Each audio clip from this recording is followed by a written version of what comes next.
Mesdames, Messieurs, merci à vous de nous rejoindre dans le cadre de cette session d'information. Tout de suite, les titres. Les musulmans du monde entier ont célébré ce jeudi 24 septembre la Tabaski. En Arabie Saoudite, cette manifestation est émaillée des pertes en vie humaine. Initialement prévu pour ce jeudi, le début de la campagne électorale de l'élection provinciale 2015 n'aura finalement pas lieu, une situation qui n'enchante pas la classe politique congolaise. Entente provinciale de football de Kinshasa, la FC Renaissance est arrivée officiellement à bout du TP Santos, score final 3-2. Pas d'élection en 2015 alors que dans les calendriers préétablis par la CENI, la campagne électorale devrait débuter ce jeudi 24. L'opposition de son côté continue à fustiger ce qu'elle qualifie de tentative de glissement. Et s'il y avait élection présidentielle en 2016, qui pourrait représenter l'opposition? Joël Diawa.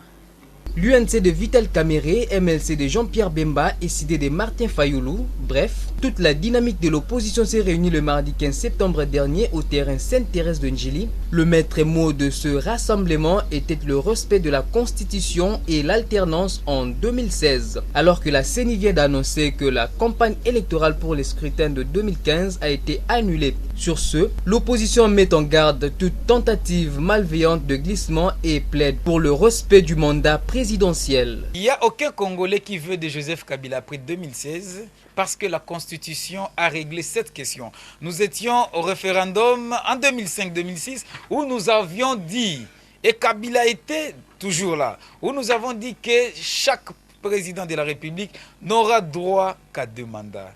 En novembre 2016, il y aura certes élection présidentielle. L'opposition ira-t-elle en ordre dispersé ou y aura une candidature commune? Dans cette deuxième hypothèse, qui sera alors le potentiel candidat de l'opposition pour affronter la bande à Joseph Kabila? Mais je peux déjà vous apaiser que nous allons dégager une candidature commune de l'opposition et ça va se faire sans casse parce que le peuple congolais, j'allais parler de la classe politique congolaise, nous avons atteint une maturité conséquente et nous n'allons pas décevoir la population. Mais certainement les brebis galeux ne manqueront pas et ils seront toujours là. Mais vous pouvez compter sur la quasi-totalité de l'opposition. Nous allons dégager une candidature commune et que nous allons présenter en 2016 parce que vraisemblablement nous ne voyons pas un candidat de la majorité battre celui que l'opposition va présenter. Il est très nécessaire de sensibiliser la population sur l'actualité de l'heure, mais il est plus important de converger les pensées politiques pour gagner les élections. C'est ce jeudi 24 septembre 2015 que la communauté musulmane de la République démocratique du Congo a organisé une grande journée de prière au stade des Martyrs à l'occasion de la fête musulmane du Mouton. L'organisation de cette fête a été confiée à la religion islamique de la Lukunga. Les musulmans de la République démocratique du Congo ont organisé ce 24 septembre 2015 au stade de Martyrs de Kinshasa une grande journée de prière. C'était pour commémorer la fête des musulmans du Mouton. La fête du Mouton, qui est célébrée le 10e jour du 12 mois du calendrier linéaire, est célébrée cette année en République démocratique du Congo avec 2 jours de retard pour cause des parutions tardives de la Lune dans le pays. Au cours de cette fête, qui commémore l'immolation par les patriarches Abraham d'un mouton en lié et place de son fils Ismaël. Un mouton est sacrifié dès le lever du jour pour symboliser l'obéissance des enfants envers leurs parents, ainsi que l'obéissance absolue de l'homme envers le très miséricordieux Allah. Si en République démocratique du Congo, la Tabaski s'est tenue en toute quiétude, elle a du moins causé mort d'hommes en Arabie Saoudite, à la Mecque, où étaient réunis près de 2 millions de pèlerins en une dramatique bousculade. Au moins 453 morts et plus de 700 blessés. Reportage TV5 Monde. Voici les toutes premières images filmées par des vidéastes amateurs de la catastrophe qui s'est produite ce matin à la Mecque.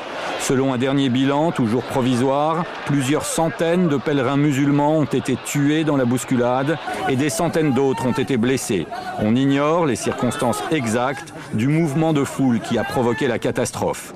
Cette année, le pèlerinage de la Mecque rassemble, comme tous les ans, près de 2 millions de pèlerins musulmans venus du monde entier. L'accident a eu lieu durant l'un des temps forts du pèlerinage, lorsque les fidèles procèdent à la lapidation d'une stèle symbolisant Satan. La bousculade a eu lieu malgré les mesures de sécurité prises par les autorités saoudiennes. Plus de 100 000 policiers ont été réquisitionnés pour encadrer les pèlerins. La catastrophe de ce matin n'est pas la première à se produire à l'occasion du pèlerinage de la Mecque. En 2006 et en 2004, plusieurs centaines de pèlerins avaient péri dans des circonstances analogues lors de la cérémonie de la lapidation.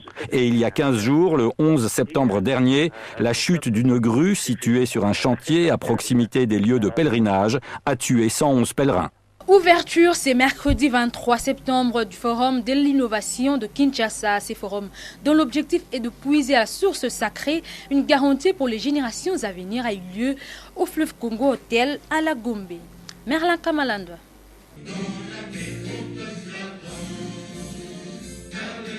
Tout a commencé par l'exécution de l'hymne national et s'en est suivi le mot de bienvenue du ministre de la Communication et Médias, Lambert Mende Omalanga, qui, en tant qu'organisateur de ce dit forum, place ce dernier comme cadre d'échange entre ceux qui ont la responsabilité de rendre tangible l'image forte de notre pays.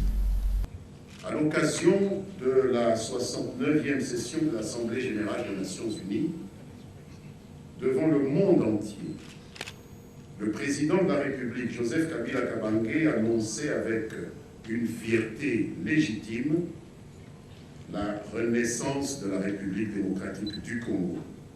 De tels exploits, matérialisation de l'appel de nos pères de l'indépendance à rendre le Congo plus beau qu'avant, méritent d'être salués et encouragés.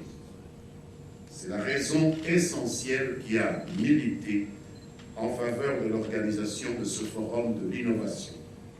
Un forum citoyen qui se veut un cadre d'échange entre tous ceux qui croient en ce pays, ceux qui ont la possibilité et la responsabilité d'agir afin de façonner et de rendre tangible une image de marque forte, positive et cohérente de notre pays qui fasse consensus par la prévention et l'élimination des clivages susceptibles de la menacer et de rompre le dit consensus.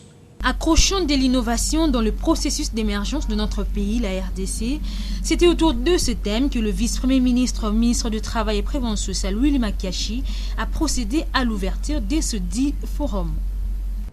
Je salue donc la présence nombreuse et remarquable de nos universitaires, savants et professeurs d'université, chercheurs, tous mus par la ferme détermination, comme le dirait le philosophe allemand Karl Popper, de reculer les horizons de l'ignorance. En souhaitant plein succès à vos travaux, dont la qualité des participants rassure de l'issue heureuse, je déclare ouvert, au nom de son Excellence, Monsieur le Premier ministre, chef du gouvernement, le Forum de l'innovation de Kinshasa. Je vous remercie. Signalons que ces forums a connu la participation des différents universitaires parce que c'est grâce à cette mosaïque scientifique que notre pays va décoller vers un pays développé, exigeant la diversification des différentes sociétés. La clôture se tiendra donc demain. Pour sa part, Thierry Monsenampo, président de la Ligue de jeunes de la CCU, a également donné ses impressions, toujours en rapport avec ces forums. Il est ici au micro de Merlin Kamalandwa. D'après les projections du chef de l'État et qui se matérialisent par les actions du gouvernement, la République démocratique du Congo doit devenir un pays émergent d'ici 2030. Et il est important que les populations puissent s'imprégner et s'approprier de cette vision pour accompagner justement les actions du gouvernement dans cet élan. Raison pour laquelle le ministère de la Communication a choisi ce moment pour pouvoir communiquer avec les populations autour de ce forum, avec la classe estudiantine, les intellectuels du pays, pour réfléchir sur les mécanismes à mettre en place pour cet accompagnement des populations dans l'action du gouvernement. Le monde entier célèbre aujourd'hui la journée mondiale contre le brevet logiciel, une coalition de plus de 80 sociétés du secteur de l'information. Commentaire de Fanny Oualelou. Une coalition de plus de 80 sociétés du secteur de l'information de l'association menée par la Fondation pour une infrastructure informationnelle libre a déclaré le 24 septembre comme étant une journée mondiale contre le brevet logiciel. Cette initiative fait suite à une action animée par le Parlement européen le 24 septembre 2003 en adoptant une série d'amendements destinés à limiter la portée du droit de brevet, ainsi protéger les petites et les moyennes entreprises contre les effets dévastateurs de brevets logiciels multiples. Une pétition mondiale demanda de stopper tous les brevets logiciels à travers le monde a été lancée lors de la première édition de la journée mondiale, assortie des demandes spécifiques supplémentaires pour certaines régions telles que l'Europe, les États-Unis ou l'Inde. La conférence pour la restauration de la nation organise ce samedi 26 septembre une journée nationale de prières. Sauver mon peuple, voilà mon désir. Tel est le thème choisi pour cette rencontre. Et pasteur Germaine Ilungampa Fusakombi, président de la CRN, nous livre le bien fondé de cette journée. Elle est ici au micro de Francis Malami et Nyosh Mafuta. Nous organisons une conférence sur la restauration de la nation, c'est-à-dire la prière du pays. Nous voulons réveiller un peu l'attention de l'Église, parce que l'Église, c'est la sentinelle du pays. Et tout ce qui se passe dans notre pays, c'est depuis janvier que je parle de ce message. Le Seigneur nous a dit, vous, l'Église, vous restez inerte devant toute cette mort qui sévit dans votre pays. Regardez combien nous avons des lieux publics où les gens pleurent, des morts. Les salles de fête sont changées en salles de funérariums.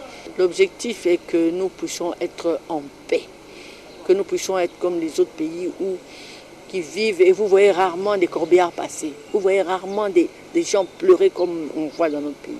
Nous voulons changer ces pleurs en joie.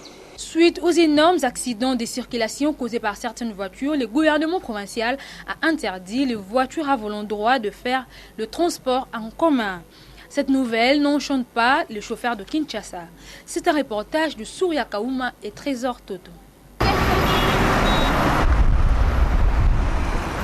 Après le message lancé par le gouverneur de la ville-province de Kinshasa, André Kimbuta Yango, en interdisant les voitures de volant droit de faire le transport en commun, cette nouvelle qui suscite de réactions des utilisateurs de ces voitures, mais aussi de quelques bénéficiaires. Il ne s'agit pas seulement d'interdire aux voitures à volant droit de faire le transport en commun, il serait mieux de recycler ces chauffeurs. Décision là, en tout cas, ils ont moins passé.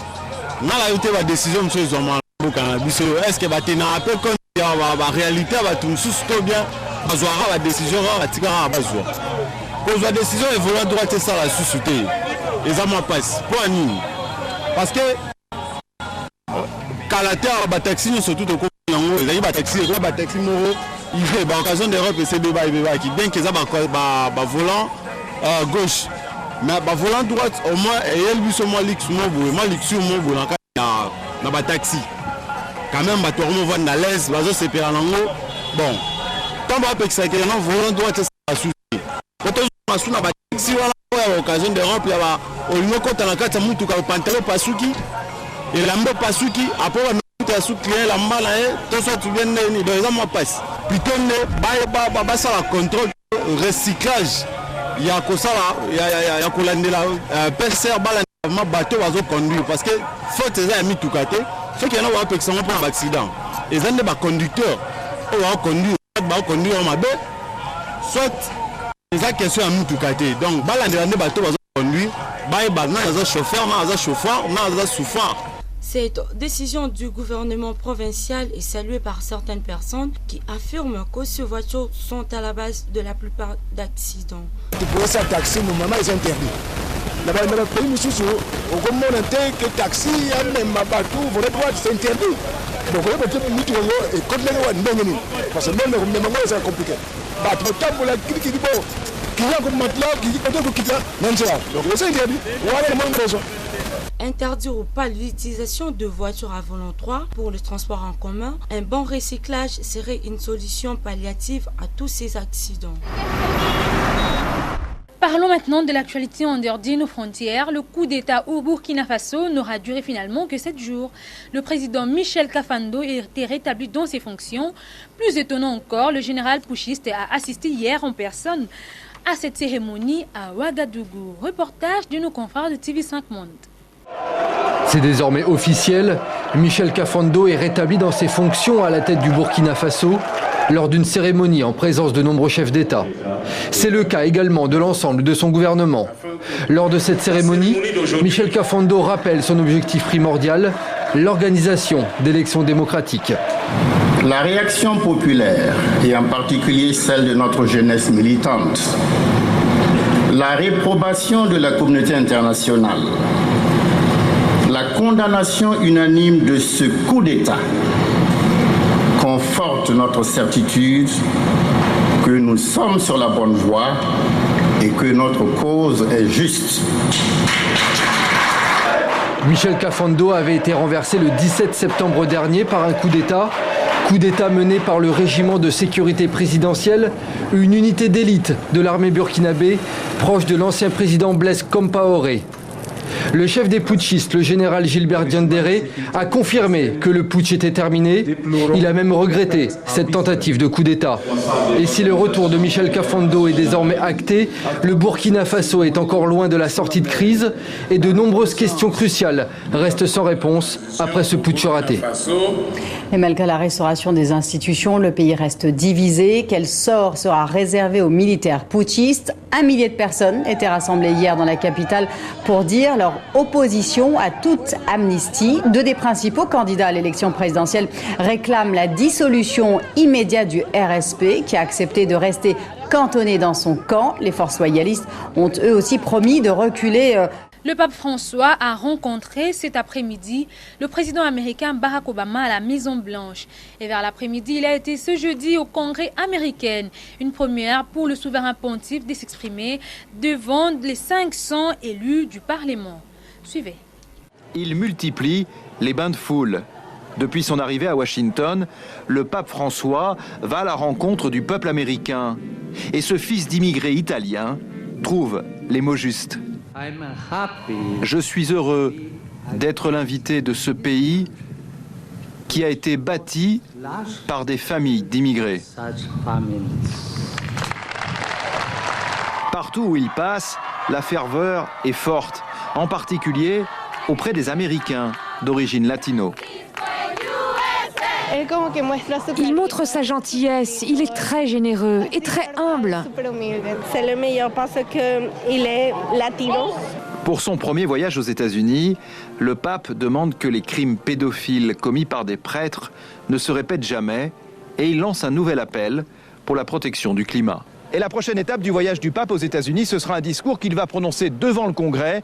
Ce sera la première fois dans l'histoire qu'un pape s'exprime devant les représentants du peuple américain. Image historique du poignet de main et l'espoir d'un accord de paix. Le président colombien Juan Manuel Santos a rencontré pour la première fois le chef de la guérilla de FARC. Les 2 hommes se donnent 6 mois pour mettre fin à la guerre.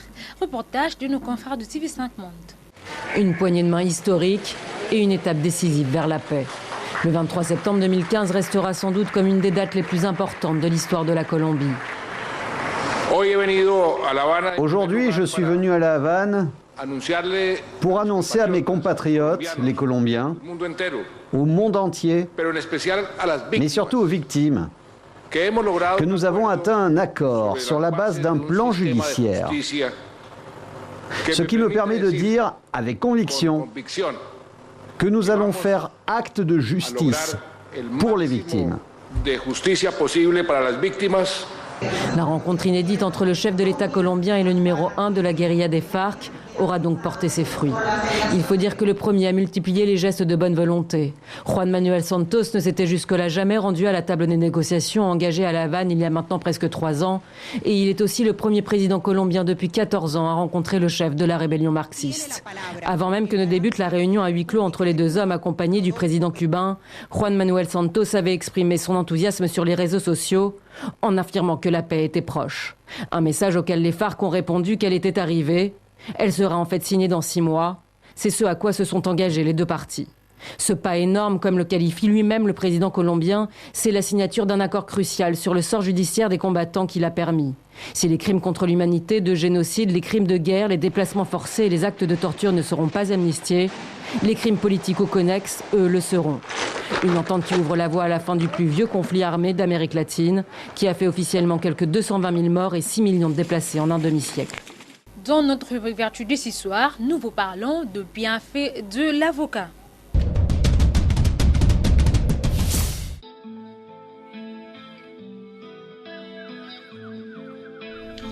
L'avocat est les fruits de l'avocatier, un arbre de la famille des lauracées, originaire du Mexique, d'Amérique latine. Il est cultivé à partir de l'équateur au climat méditerranéen. Sa maturation est non seulement associée à la production d'éthanol, mais elle ne peut s'effectuer qu'une fois le fruit détaché de l'arbre. Celle-ci est une grosse pain à un seul pépin. Les fruits de variété le plus couramment commercialisés ont la taille d'un gros citron, 150 à 250 grammes. Mais il existe aussi de variétés plus grosses ou miniatures. Les fruits grossissent sur l'arbre où il peut rester plusieurs mois, mais il ne mûrit qu'une fois cueilli. À la maison, on peut accélérer son mûrissement à l'entourant d'une couronne d'autres fruits comme le banane qui produit naturellement de l'ithène. Sa couleur varie de vert à vert brun et il se renforme qu'une graine. La chair de l'avocat est très grasse. Les végétaux l'utilisent comme substitut à la viande. L'avocat contient des mésorcarpes ou de la pâte lipide 40%, acides gras insaturés tels que les acides aléiques, linotéiques, palmitiques, myristiques, glycides, carotène, etc. L'avocat contient le vitamine B1, B12, B6, C et E. Il possède aussi de minéraux tels que phosphore et le fer. Il compte une majorité d'acides monoinsaturés dont les effets bénéfiques sur le fonctionnement cardiovasculaire ont largement été la consommation régulière d'avocat contribue donc à la santé cardiovasculaire. Elle renforce également une grande quantité de phytostérol, des composés végétaux qui contribuent efficacement à la réduction du cholestérol. Edima nous partage avec nous le verbe requincavicier dans notre rubrique « Le saviez-vous ». Je vous prie de les suivre. Requincavicier veut dire pousser avec force, c'est-à-dire impulsionnaliser. Vouloir à ce que les choses marchent vite. Vous voyez, c'est comme dans la physique nucléaire, un camion dans l'inertie, il faut la secouer cette voiture-là. Il faut secouer ces camions à ce que cette voiture puisse aller vite de l'avant. On appelle ça la cybernétique. Ça signifie pousser, mais avec plus de facilité, sans hésitation. C'est ça qui signifie impulsionnaliser, c'est-à-dire secouer. C'est comme une brouette qui était au point 0, qui doit aller vite au point 5. Ça demande une mobilité, un mouvement. C'est ça, c'est clair. Découvrons à présent le parcours de l'ancien directeur du cabinet du président du MLC, Deli Sesanga, dans notre rubrique Portrait. Deli Sesanga Ipundu Djakaseng, capitou député national, fils de Patrice Aîné Sesanga Djakasimou, marié et père de 3 enfants, originaire de la province du Kasaï occidental, territoire de Luisa à la frontière avec l'Angola. Il a commencé d'études primaires à Kinshasa, de Makelele, Kosbaki de Bandal, avant de finaliser ses études secondaires entre Kamanga à l'Institut Bandaï, ex-Collège Saint-Louis, et Kinshasa, où il obtient, au cours de la session 1988 à la TENI de la Gombe, son diplôme d'État option latin philosophie. Il a effectué ses études supérieures en France à compter de 1990. Après avoir milité dans le mouvement associatif des jeunes à Kinshasa au sein de l'association de la Nouvelle Jeunesse, un mouvement philosophique et culturel en 1988 et 1989, il intègre dès sa création le mouvement présidé par Arthur Zaïdi Ngoma, les Forces du Futur, dont il assume les fonctions du secrétaire général. Au déclenchement de la rébellion en août 1998, il est parmi les fondateurs du Rassemblement congolais pour la démocratie. Il rejoint le MLC qui milite en faveur du renouvellement de la classe politique. De mars 2003 à mars 2006, il est directeur du président du MLC Jean-Pierre Bemba. Quand le président du MLC accède au poste de vice-président de la République. En mars 2006, il est nommé ministre du Plan Il quittera ses fonctions après avoir été élu député national sur la liste MLC dans la circonscription de Luisa du Kasaï occidental avec le plus grand score des 2 Kasaï, soit 45 600 voix. Comme acteur du développement, il est initiateur de l'ONG Ensemble des volontaires pour le développement de la République démocratique du Congo, en vol en sigle. En sport, entente provinciale de football de Kinshasa, le FC Renaissance du Congo a difficilement battu le tout-puissant Santos par 3-2. La rencontre s'est jouée cet après-midi au stade Tata Raphaël de la Kétule et à l'issue de cette 4e journée, le vert blanc-orange enregistre un carton plein, soit 12/12. Ligue de champions de la CAF, le tout-puissant Mazembe joue son match de demi-finale aller ce samedi à Khartoum contre El Merreikh. Et pour préparer cette rencontre avec beaucoup de concentration, les Corbeaux ont installé depuis le samedi dernier leur quartier général à Khartoum. Joël Diawa.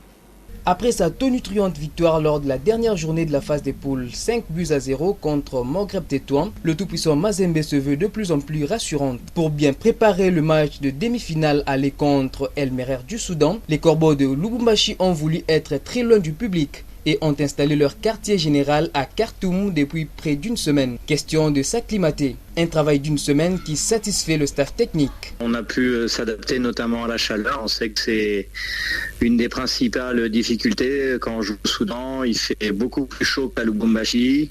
On va jouer en nocturne, donc on a fait des entraînements très tard le soir, à 21h, souvent à 21h, comme à l'horaire du match, afin que les joueurs s'adaptent à la fois à la chaleur et à l'horaire du match. La terre soudanaise n'est pas souvent hospitalière aux hommes de Moïse Katumbi. L'équipe en est consciente, mais comment s'y prendre ? C'est à nous d'écrire une nouvelle page. On sait que les confrontations ont toujours été très ouvertes entre les clubs soudanais et entre le tout-puissant Mazembe. C'est pas pour rien qu'ils ont 2 représentants en demi-finale, mais j'ai envie de mettre ça entre parenthèses. Vous savez, c'est ce que j'ai dit aux joueurs dès notre arrivée. Je leur ai dit que notre dernière victoire 5-0, elle est oubliée maintenant. On doit s'appuyer dessus pour gagner en confiance. Plus que 240 minutes pour que le tout-puissant Mazembe renoue avec un 5e titre de la compétition interclub la plus prestigieuse d'Afrique, mais cela doit passer par une bonne négociation de ces 4 matchs. Lisons à présent le journal paru ce matin dans la capitale, dans une sélection signée Joël Diawa.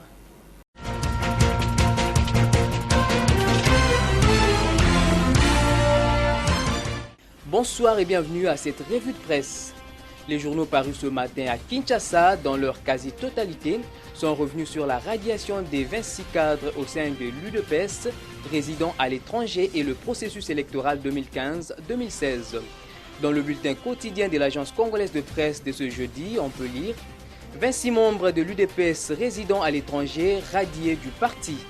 L'ACP poursuit en disant que la direction politique de l'Union pour la démocratie et le progrès social UDPS, réunie mardi 22 septembre sous la présidence du secrétaire général Bruno Mavungu-Poiti, déclare avoir pris acte de l'auto-exclusion des 26 membres du parti résidant à l'étranger qui ont décidé d'évincer Étienne Tshisekedi Wamulumba de la présidence du parti. Dans une déclaration rendue publique mercredi 23 septembre, la direction de l'UDPS affirme qu'il n'y a jamais eu de vacances en tête du parti et Étienne Tshisekedi continue à diriger. Ping-pong, Étienne Tshisekedi chasse 26 cadres à Bruxelles, s'exclame la prospérité au même sujet. La consoeur fait savoir que ce sont des brebis scrofuleuses. 26 membres de l'UDPS qui, selon ce quotidien, dimanche dernier ont levé le petit doigt pour destituer de son piédestal à la tête de l'UDPS Étienne Tshisekedi Wamulumba. À Kinshasa, Mavungu ne badine pas. Après analyse de la situation et certainement sur ordre du leader Maximo, ces 26 cadres cogitateurs du conclave de Bruxelles sont chassés et radiés des folios et autres fiches de membres de l'UDPS. D'une exclamation à une autre, élection générale dans 13 mois, rien n'est encore fait. C'est le titre à la une de Forum des As. À la MP, on se bouscule au portillon pour des nominations imminentes dans tous les secteurs de la vie nationale, tandis qu'à l'opposition, on est plus que jamais divisé sur tout. Dans le deux camps, personne ne prépare les échéances qui pointent à l'horizon. Novembre 2016 est le mois retenu pour les législatives et la présidentielle au calendrier électoral global de la CENI, a poursuivi Forum des As. La prospérité s'attelle sur le même sujet et titre Processus électoral 2015-2016, les élections provinciales, municipales et locales renvoyées au calendrier grec. Un quoi causant un report de plus. Selon le quotidien de Montfleury, la Commission électorale nationale indépendante CENI, organe chargé d'organiser les élections en RDC, a annoncé hier mercredi 23 septembre 2015 le report de la campagne pour les élections provinciales, municipales et locales et de ce fait même, la tenue de ces joutes électorales. Une chose est vraie, la campagne électorale n'aura pas lieu ce jeudi 24 septembre 2015. Les candidats à ces élections doivent prendre leur mal en patience. Vous également, gardez votre mal en patience pour finir avec nous cette édition. Mais avant de nous quitter, voici la citation du jour. Là où vous êtes, détermine ce qui grandit en vous, vos faiblesses ou vos forces. Allez-y comprendre quelque chose. Au revoir.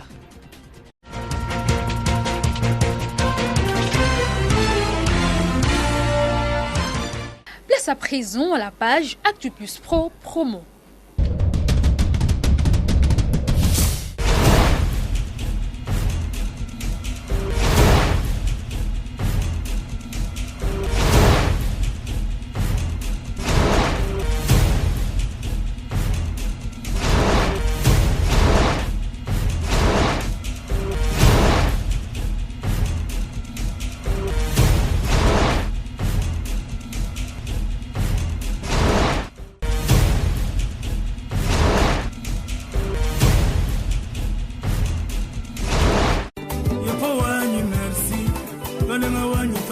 Na famille mutu moko azwa abimisa bawe batikani na bomu tika ozwa wabimisa libota na onaviya tika ozwa noba nakozwa pona bimisa bande kunanga na pasi oyo yanga eza yanga pe ekotikala yangai à chacun sa grâce à chacun ses promesses.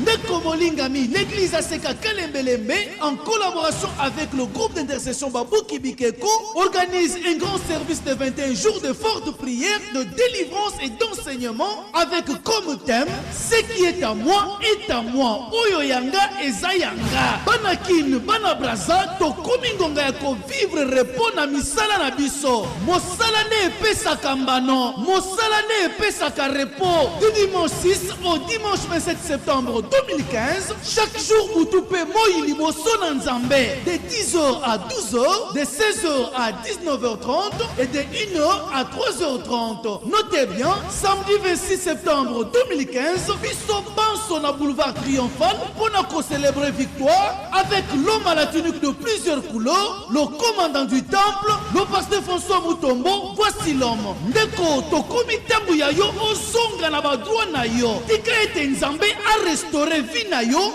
misala na yo, libala na yo, mimbongo na yo, pe santé na yo. Tolobi Kobanda dimanche 6 kino dimanche 27 septembre na Aseka Kalembelembe 72 commune de Kinshasa. Notez bien, samedi 26 septembre à partir de 14h à 19h à l'esplanade du boulevard Triomphal, moto ekopela elongona babuki bikeko po ete moyese telemi kino toko simba bilaka ya 2015. Cordial, bienvenue. Je travaille de sorte que Dieu vous fasse entrer dans votre repos. Un jour ngana bolemba, bino bote déjà stable. Commerce na bino stable. Ma société na bino stable. Ma activité na bino stable. Sambalola tomba malisu.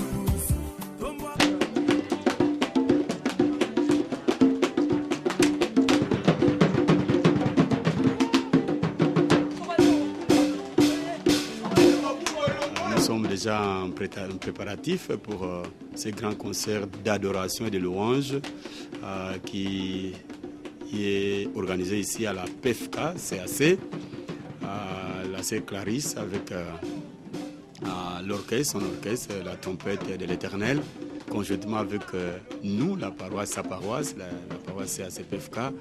Nous lançons l'appel à tout le monde, les enfants de Dieu, et tous ceux qui aiment la musique en général, la musique chrétienne en particulier, qu'ils puissent converger en ce lieu les 27 à partir de 15h, parce que moi je crois à la puissance de la musique, à la puissance de la louange et de l'adoration.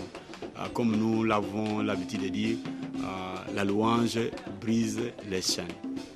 salanga ngolo nabikabika mwana yo mokile kotatola makambo yo kosalela ngai rase d'apra moyo nazali eske nakoki te kobika o mokolo na sabata o yayae okoki mpe kobika mokolo na sabata tobongisi molulu ya monene le 27 septembre à partir ya 15h30 na paroisse CAC Bongolo croisement Prince Kasavubu et Bongolo station Engin tokutani biso nyonso à partir ya 15h30 le 27 septembre na 15h30 c'est un dimanche boya totombola nzambe Bible binanga il siège au milieu de louanges et de l'adoration de son peuple yaka totombola nzambe le 27 septembre na 15h30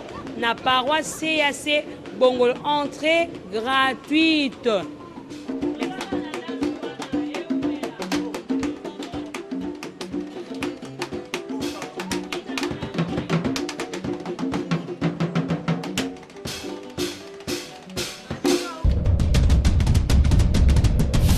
Madame, Monsieur, c'est par ici que nous mettons un terme à cette édition d'information. Mais avant de nous quitter, voici le rappel de titre. Les musulmans du monde entier ont célébré ce jeudi 24 septembre la Tabaski. En Arabie Saoudite, cette manifestation est émaillée des pertes en vie humaine.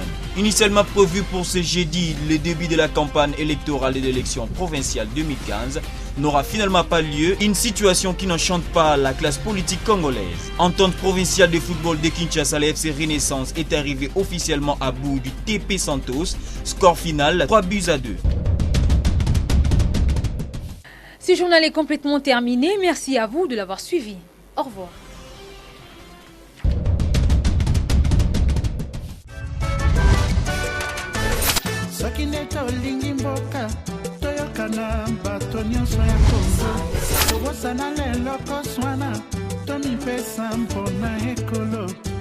Tobotama ba Congolais, tokotikala ba Congolais.